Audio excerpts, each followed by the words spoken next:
Integration of x e to the power x dx equals to what? কোয়েশ্চেনটা আসছে Jahangirnagar university 15-16 সেশনে। আমরা তো জেনে আসছি ভাইয়া এই ধরনের ফাংশনের জন্য ইউভি অ্যাপ্লাই করতে হয়। কিন্তু এটাকে ইউভি অ্যাপ্লাই না করেও অন্য একটা ফরম্যাটে শর্টকাট ওয়েতে এটা ইন্টিগ্রেশনের ভ্যালু ফাইন্ড আউট করা যায়। যেমন ফার্স্টে লিখে রাখবো এক্স, আর এর পরের পোর্শনে এক্স এর যে ডিফারেন্সিয়েট আসবে সেটাকে লিখবো। আর এটার ডিফারেন্সিয়েট যদি এখানে 0 চলে আসে তাহলে আর পোর্শন নেওয়া লাগছে না। এখন আসবো সেকেন্ড পোর্শনে। E to the power x ছিল। এটার ইন্টিগ্রালের ভ্যালুটাকে এখানে লিখবো।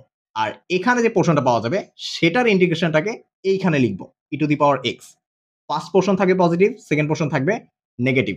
তাহলে এখান থেকে e to the power x common গেলে আউটপুট আসতেছে হচ্ছে x minus one which is a. এই ফাংশনটায় আসো।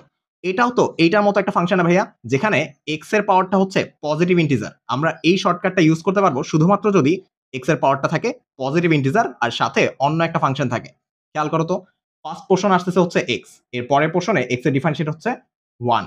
এরপর তো 1 কে ডিফারেন্সিয়েট করলে 0 চলে আসতেছে, নেওয়া লাগতেছে না। এখন cos x, cos x এর ইন্টিগ্রেশন হচ্ছে sin x, আর sin x এর যে ইন্টিগ্রেশন সেটা হচ্ছে মাইনাস cos x।